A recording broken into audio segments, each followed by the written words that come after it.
فأعوذ بالله من الشيطان الرجيم. بسم الله الرحمن الرحيم. كلوا واشربوا ولا تسرفوا. وقال النبي صلى الله عليه وسلم: بركة الطعام البدوء قبله والبدوء بعده.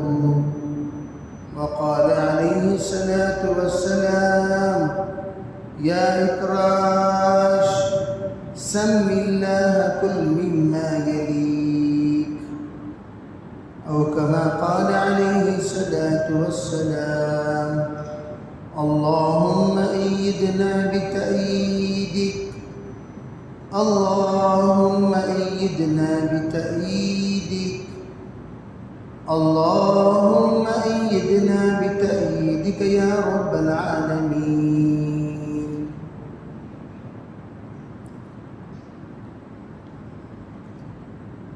محترم معزز بھائیوں، بزرگوں، عزیز نوجوانوں،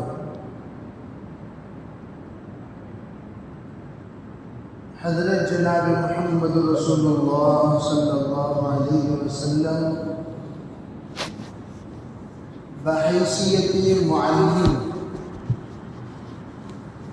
امت کے درمیان تشریف لائے۔ آپ کی تشریف آوری کا مقصد امت کو اخلاق کی تکمیل کرانا ہے۔ آپ تشریف لائے ہی اسی لیے تاکہ آپ ایمانیات، عبادات، معاشرہ، معاملہ، اخلاق سکھائیں۔ اور آپ نے خود ارشاد فرمایا: بعثت معلما، میں تمہارے درمیان معلم بن کر آیا ہوں، میں تمہارے درمیان آیا ہوں تو معلم بن کر آیا ہوں۔ علماء فرماتے ہیں آپ معلم ہیں تو آپ نے کیا فرمایا؟ بعثت معلما لأتمم مکارم الاخلاق، میں معلم بن کر آیا ہوں تاکہ مکارم اخلاق کی تکمیل کروں۔ علماء یہ فرماتے ہیں اخلاق تمام نبیوں نے سکھایا۔ آدم علیہ السلام نے، نوح علیہ السلام نے، شیس علیہ السلام نے، موسیٰ علیہ السلام، عیسیٰ علیہ السلام، جتنے انبیاء تشریف لائے سبوں نے اخلاق سکھائے، لیکن وہ تمام اخلاق جزئی اخلاق تھی، جزئی اخلاق۔ ان اخلاق کو چند ابواب پر محصور کر دیا گیا۔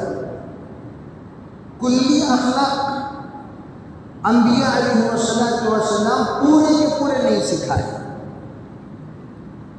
لیکن جناب رسول اللہ صلی اللہ علیہ وسلم ہر چیز کا روز اول سے لے کر روز آخر تک، انسان پیدا ہونے سے لے کر مرنے تک کیا کیا اخلاق اختیار کرنا چاہیے، کیسے کیسے اخلاق اپنانا چاہیے، وہ سب آپ نے سکھایا۔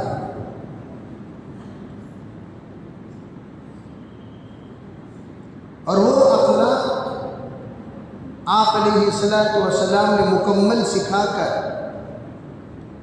آپ نے انبیاء کے سامنے جو ذمہ داری تھی اخلاق کی تکمیل کرنے کی، وہ اخلاق کی تکمیل کی ذمہ داری آپ نے پوری فرمائی۔ اسی لیے آپ نے مثال دی، انبیاء اور میری مثال ایسی ہے جیسے ایک عمارت، وہ عمارت، پوری عمارت یوں سمجھو وہ سب انبیاء ہیں۔ لوگ دیکھنے والے عمارت کو دیکھ کر اس سے تلذذ اور تفریح کرنے والے آتے رہے، اور جب عمارت کو دیکھتے تھے تو یوں پوچھتے تھے ابھی وہ کونے میں اینٹ کیوں چھوڑ دیے؟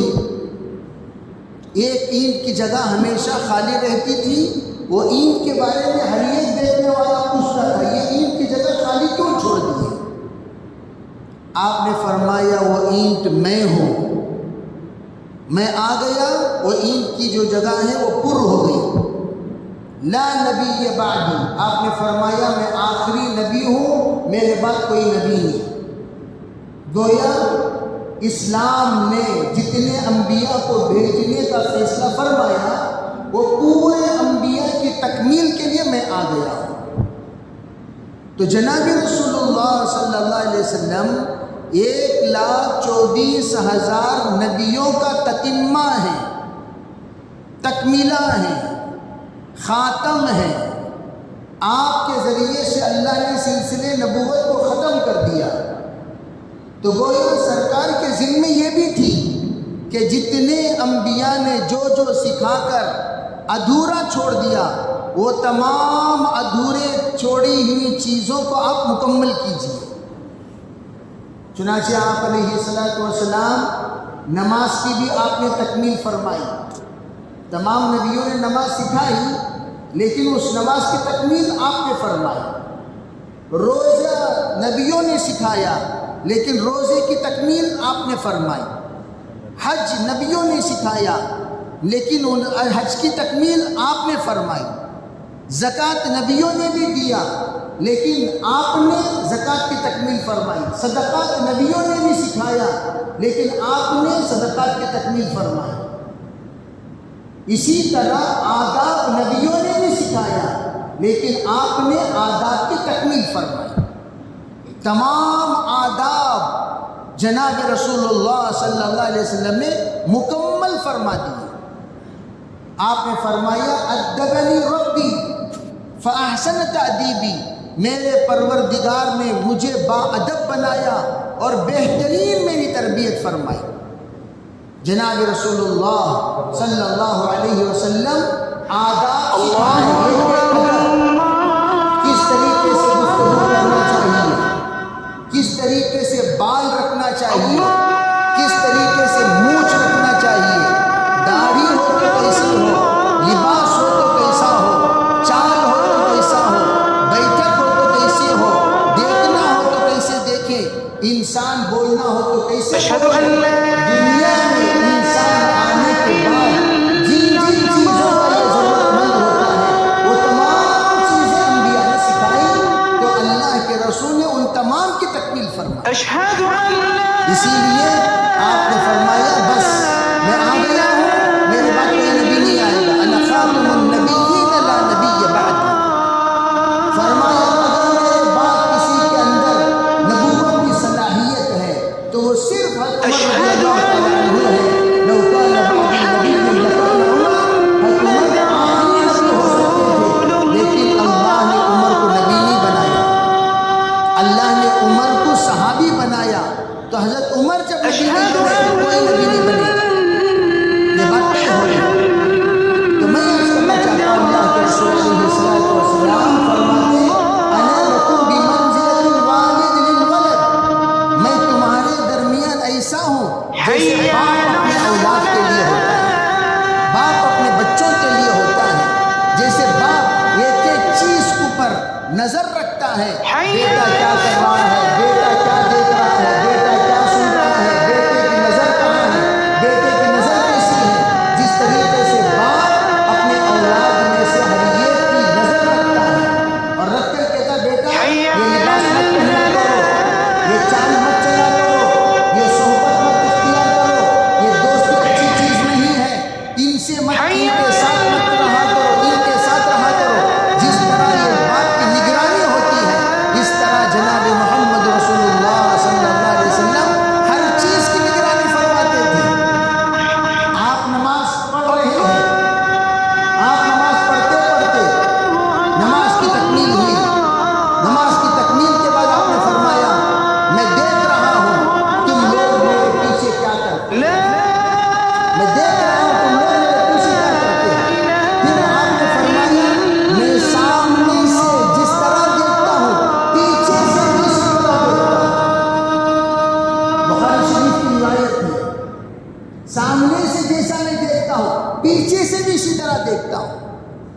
عجیب بات، حضرات محدثین نے اس حدیث کو سندن صحیح و سند حدیث قرار دیا، تواتر تک یہ حدیث پہنچی ہوئی ہے۔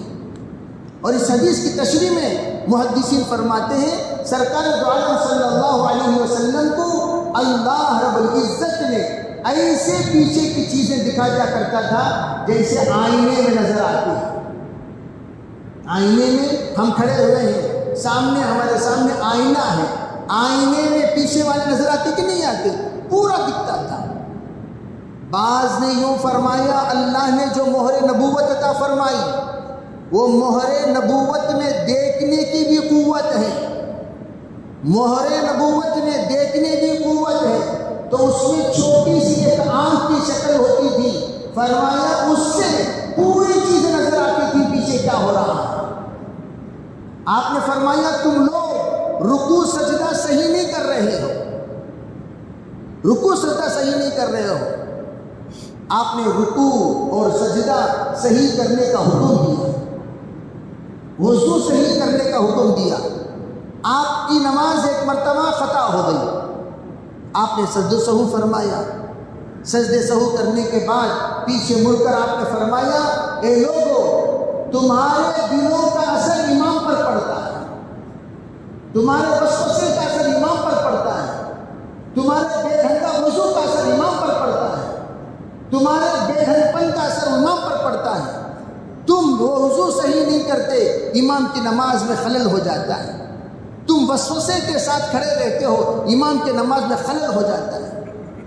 اسی طرح فرمایا گیا جس طرح مقتدیوں کی نماز کا اثر امام پر پڑتا ہے اسی طرح سامعین کا اثر مقرر پر پڑتا ہے، مریدین کا اثر شیخ پر پڑتا ہے، شاگردوں کا اثر استاد پر پڑتا ہے، مامور کا اثر امیر پر پڑتا ہے، رعایا کا اثر باقاعدہ حاکم پر پڑتا ہے، اور جس طرح حاکم کا اثر رعایا پر، امام کا اثر مقتدی پر، استاد کا اثر شاگرد پر، شیخ کا اثر مریدین پر، اسی طرح الٹا بھی اثر ہوتا ہے۔ الغرض میں یہ عرض کر رہا تھا اللہ کے رسول صلی اللہ علیہ وسلم ہر چیز کو مرتب فرمائے۔ آپ نے کہا دیکھو ڈھنگ سیکھو، الدین کلہ ادب، دین سراپا ادب کا نام ہے، کھانا کھاؤ تو ادب کے ساتھ کھایا۔ آپ دسترخوان پر تشریف فرما ہے، اکراش نامی ایک صحابی، انہوں نے بائیں ہاتھ سے کھانا شروع کیا، وہ بالکل نئے نئے صحابی تھے، ابھی ابھی اسلام قبول کیے تھے۔ جیسے نو مسلم بہت سارے ایسے ہوتے ہیں بیچاروں کو آداب کا پتہ نہیں چلتا، ان کو معلوم نہیں ہوتا کیا ادب ہے، کیا بے ادبی ہے، کیا صحیح ہے، کیا غلط ہے، ان کو سکھانا پڑتا ہے۔ بیچارے وہ انجانے میں بائیں ہاتھ سے انہوں نے پانی پیا، بائیں ہاتھ سے انہوں نے کھانا کھایا۔ سرکار دو عالم صلی اللہ علیہ وسلم نے فرمایا یا اکراش سم اللہ کل مما یلی، اکراش اللہ کا نام لو، پہلے اللہ کا نام لو، بسم اللہ پڑھو، اور پھر اپنے پاس جو کھانا ہے وہاں سے کھانا شروع کرو۔ آپ نے یہ الفاظ فرمایا سم اللہ کل مما یلی۔ علماء فرماتے ہیں وہ صحابی نئے نئے تھے، ان کو یہ بھی معلوم نہیں تھا اللہ کا نام لینا چاہیے، بسم اللہ پڑھنا چاہیے، بسم اللہ پڑھ کر شروع کرنا چاہیے، وہ بغیر بسم اللہ کے شروع کر دیے تھے۔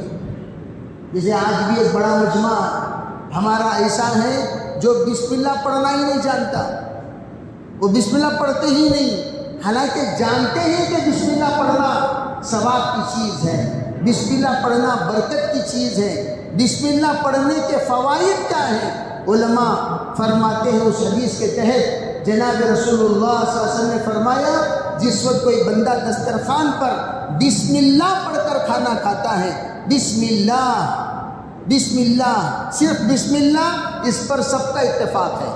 یہ بھی ایک روایت ہے در منصور کی جس میں بسم اللہ وعلی برکت اللہ، لیکن تمام کتابیں سیاستہ میں بسم اللہ ہے، بسم اللہ پڑھو کھاؤ، تو بسم اللہ پڑھا کھایا، اللہ کا نام لیا کھایا۔ فرمایا جو شخص اللہ کا نام لے کر کھاتا ہے فرشتے خوش ہو جاتے ہیں اور اس کی معیت میں فرشتوں کی صحبت ہو جاتی ہے۔ اور شیطان کیا کہتا ہے؟ جنات میں، شیاطین میں یہ جماعت ہے جس جماعت کو عامرین کہا جاتا ہے، وہ عامرین کی جماعت گھروں میں ہوتی ہے۔ وہ جماعت جو جنات کی ہے وہ یوں کہتی ہے، اے لوگو فوراً یہاں سے نکلو، لا طعام لکم اليوم، آج تمہارے لیے یہاں کھانا نہیں ہے۔ اس دسترخوان پر وہ لوگ چلے جاتے ہیں، پہنچ جاتے ہیں جہاں پر بسم اللہ نہیں پڑھا جاتا۔ اسی لیے علماء کہتے ہیں جس دسترخوان پر بسم اللہ نہیں پڑھتے اس دسترخوان پر شیاطین ہوتے ہیں کھانا کھاتے وقت۔ دنیا کی باتیں کرتے ہوئے بسم اللہ پڑھے بغیر، اللہ کا نام لیے بغیر کوئی کھانا کھاتا ہے، شیاطین کی صحبت۔ حضور کی خدمت میں ایک آدمی کے سلسلے میں اطلاع دی گئی۔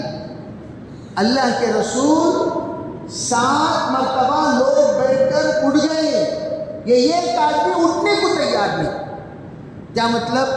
دسترخوان بچھایا گیا، لوگ آئے، بیٹھے، کھائے، کھا کر سب لوگ فارغ ہو گئے اور ایک آدمی کھا رہا ہے، اور ایک جماعت آئی، بیٹھی اٹھی، وہ بھی چلی گئی، تیسری آئی، بیٹھی اٹھی، وہ بھی چلی گئی، چوتھی آئی، بیٹھی اٹھی، وہ بھی چلی گئی، پانچویں آئی، بیٹھی اٹھی، وہ بھی چلی گئی، لیکن یہ آدمی کھا رہا ہے، کھا رہا ہے، کھا رہا ہے، کھا رہا ہے۔ آپ کی خدمت میں کہا گیا یہ کھا ہی رہا ہے، اٹھ ہی نہیں رہا ہے۔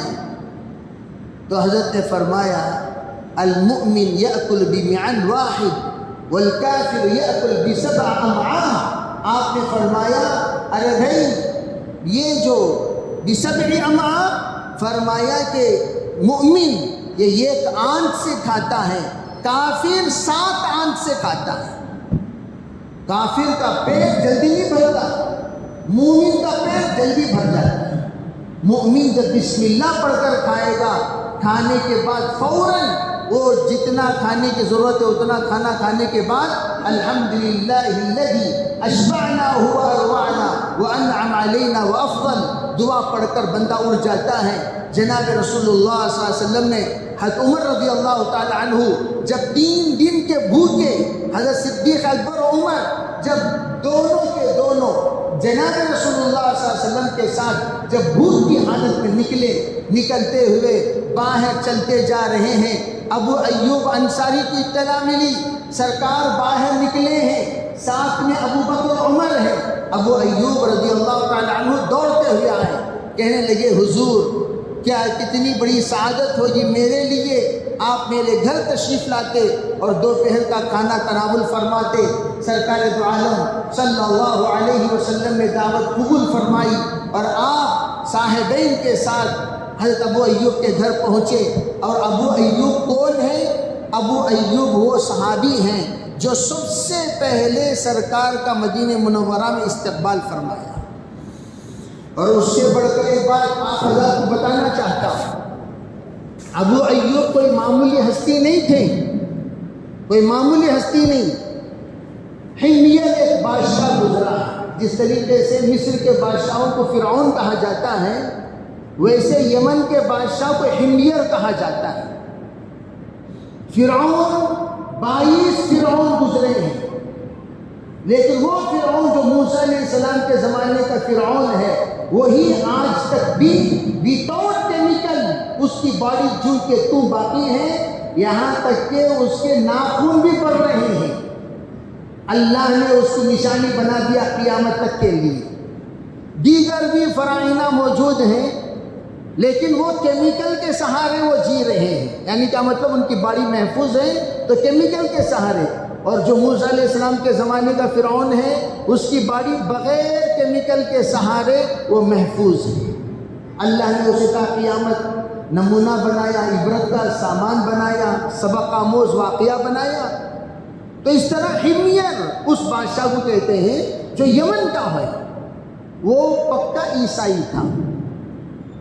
جس وقت عیسیٰ علیہ السلام تشریف لا کر چلے گئے، 570 سال کا فاصلہ ہے آپ کے اور عیسیٰ علیہ السلام کے درمیان، تو وہ پکا عیسائی بھی اور بڑا عابد بھی، بڑا زاہد بھی، بڑا نیک انسان.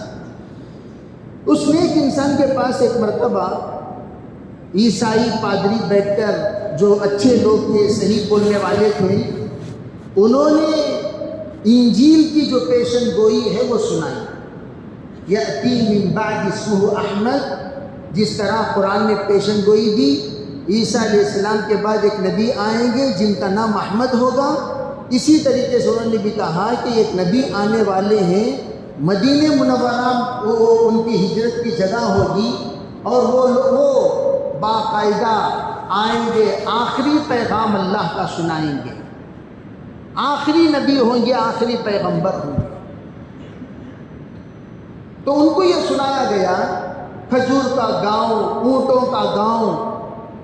تو تحقیق کرنے پر پتہ چلا وہ یثرب ہے، طابہ ہے، جس کو بعد میں مدینہ نام رکھا گیا. پہلے اس کا نام یثرب تھا، طابہ تھا. تو انہوں نے ایک خط لکھا، کس کے نام؟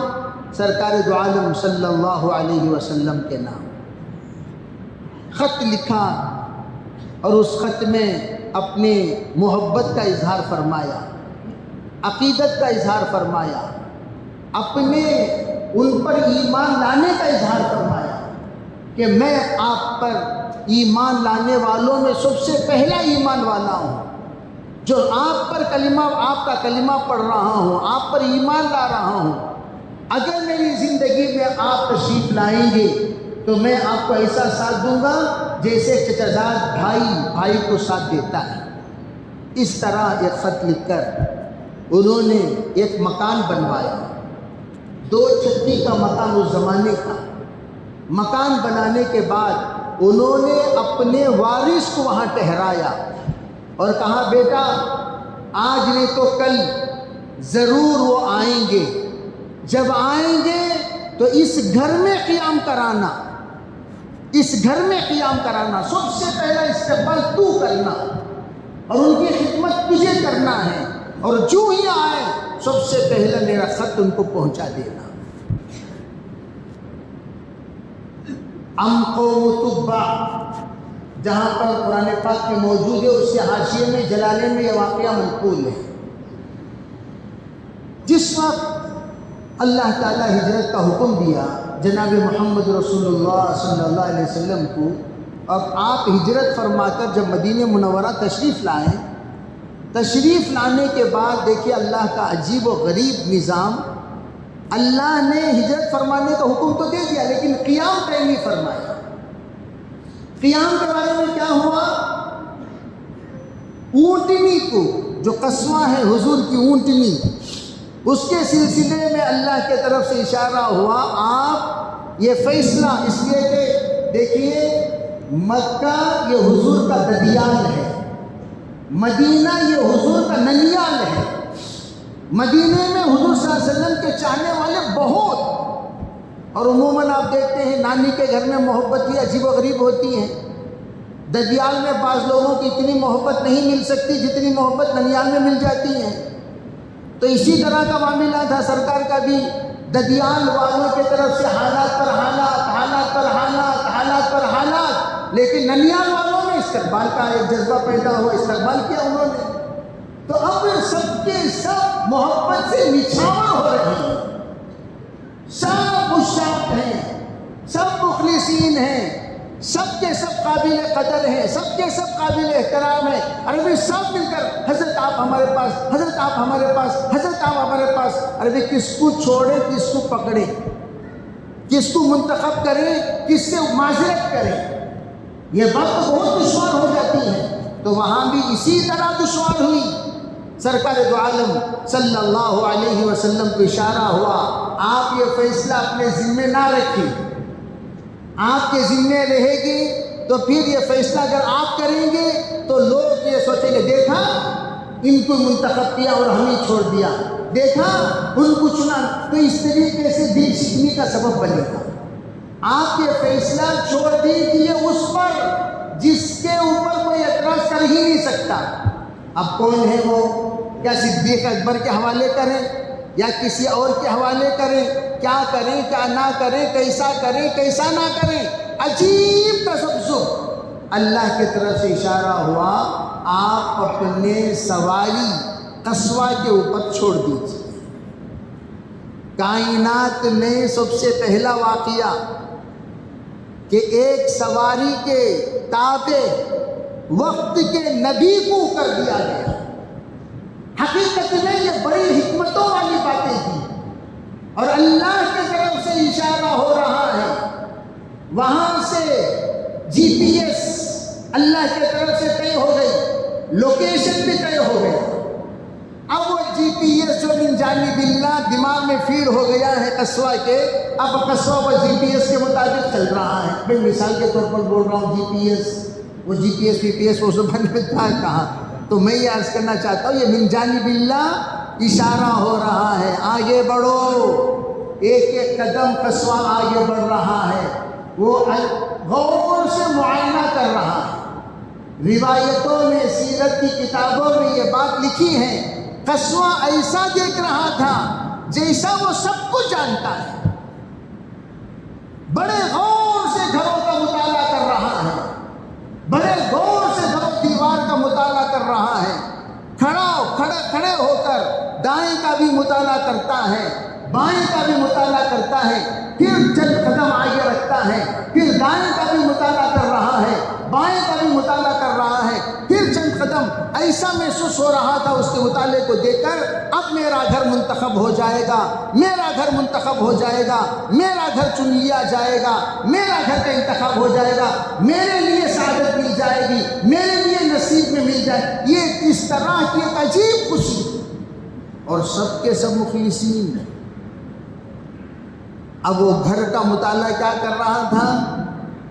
سب سے پہلے ایمان والے کے اس اخلاص کو تلاش کر رہا تھا، سب سے پہلے ایمان والے کے اس خط کو تلاش کر رہا تھا، سب سے پہلے ایمان والا حلیہ جس نے کلمہ پڑھ کر عہد کرتا ہوا اگر میں رہوں گا تو آپ کے تابع ہو کر رہوں گا۔ مورخین لکھتے ہیں اسلام کا حکمن سب سے پہلا مسلمان اگر کسی کو قرار دیا جائے اسی حمیر بادشاہ کو قرار دیا جائے گا جس حمیر بادشاہ نے سرکار کے استقبال کے لیے مکان بنوایا۔ اب وہ مطالعہ کر رہا ہے، کرتے کرتے لوکیشن آ گیا، اب سیدھے گیا اور جا کر وہ اس رخ کرتے ہوئے جس رخ پر ابو ایوب کا مکان تھا رضی اللہ تعالی عنہ، اس رخ کرتے ہوئے قصوہ بیٹھ گیا۔ ایک عجیب انتخاب۔ اور ادھر روایتوں میں سیرت میں ہے ابو ایوب گھر کے سامنے نہیں تھے، اندر دعا میں مشغول تھے، اندر اللہ کے سامنے رو رہے تھے، یا اللہ میرے جد امجد کا یہ ایک امانت، یہ گھر ہے، اور اس گھر کو تو نے ان کے استقبال کے لیے بنوایا، آج نہیں 200 سال پہلے، 300 سال پہلے یہ مکان کی تعمیر استقبال کے غرض سے، سرکار کی نصرت کے غرض سے، سرکار کے قدم رنجا ہونے کی نسبت سے یہ مکان کی تعمیر ہوئی ہے، اور اس تعمیر کی طرف توجہ دلانا وہ تیرا کام ہے، وہ میرے بس کی بات نہیں۔ کیوں؟ ابو ایوب دیکھ رہے تھے اس مجمع کو جو مجمع سرکار کے استقبال کے لیے امٹ پڑا تھا۔ طلع البدر علینا من ثنیات الوداع وجب الشکر علینا ما دعا للہ داعی، پڑھتے ہوئے چھوٹے چھوٹے بچے سرکار کے استقبال کے لیے نکل پڑے ہیں، اور وہ نکلنے کے بعد وہ منظر دیکھ رہے ہیں۔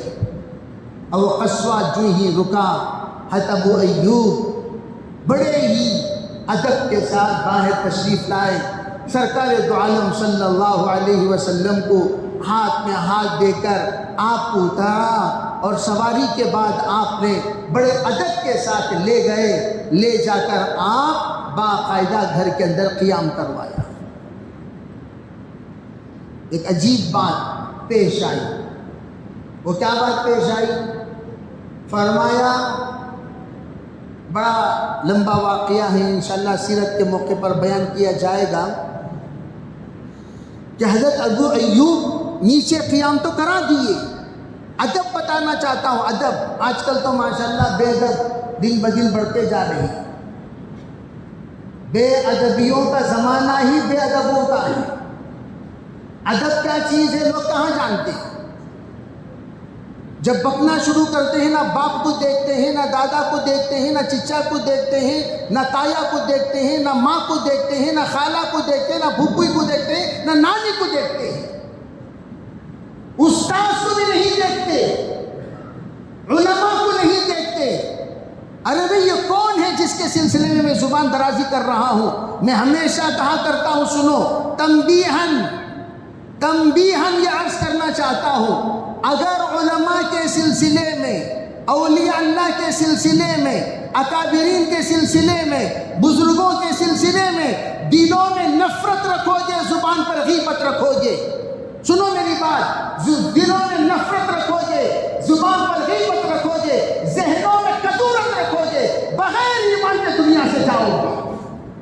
یہ لکھ کر رکھ لو، دلوں میں بسا لو، اپنے آخری دم تک اس بات کو ذہن نشین کر لو، اگر ایمان کے ساتھ مرنا چاہتے ہو اللہ اور اللہ والوں سے محبت کیا کرو۔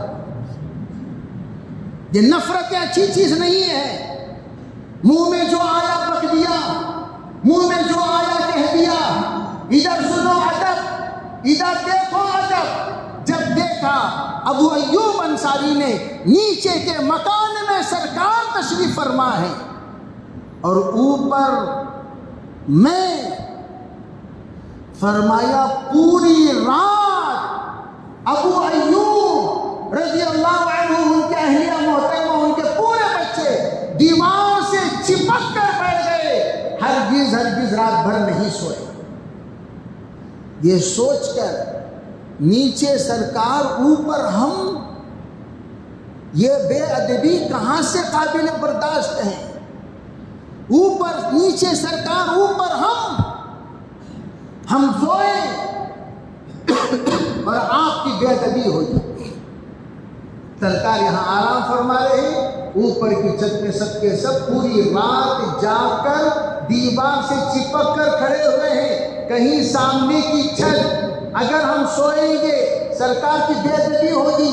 یہ بے ادبی اللہ کو قابل معافی تلافی نہیں ہے، اللہ تو دیکھ رہا ہے۔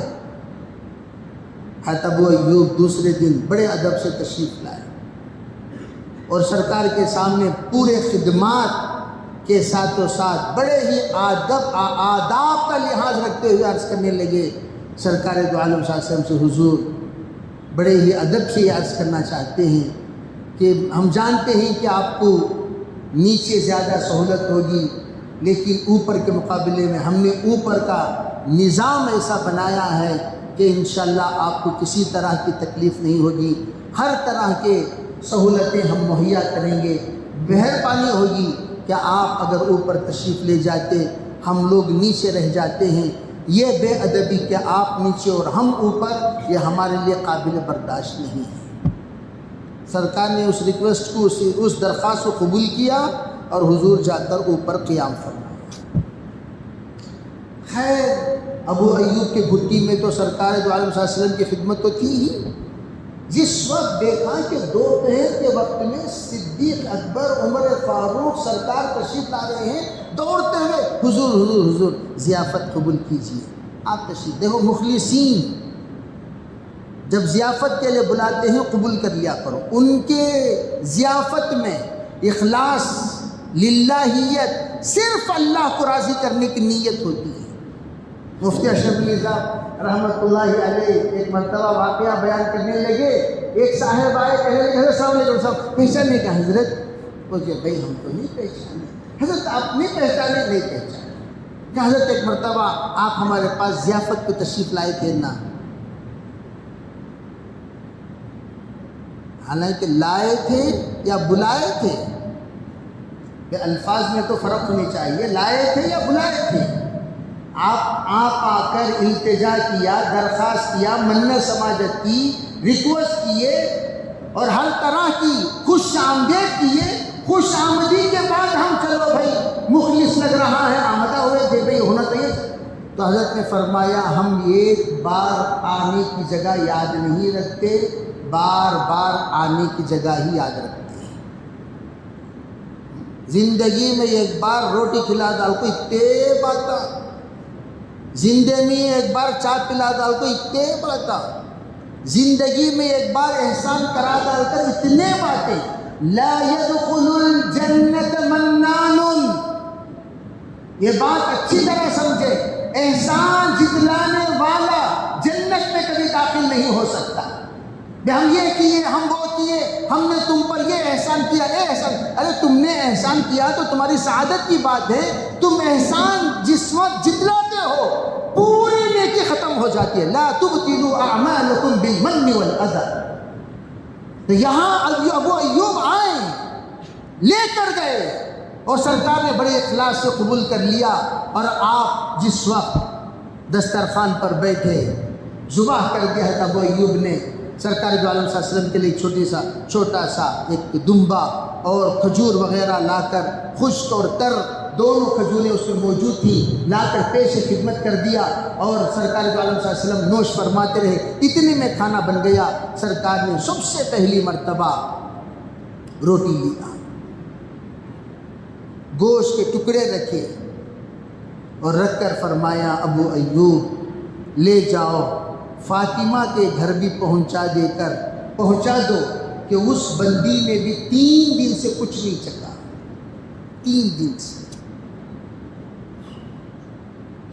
اور پھر خود اس واقعے کی انشاءاللہ تتمہ میں آئندہ کروں گا۔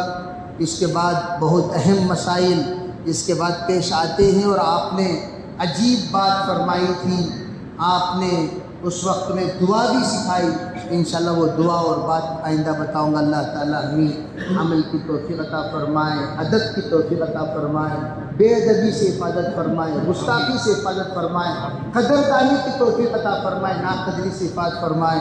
وآخر دعوانا الحمدللہ۔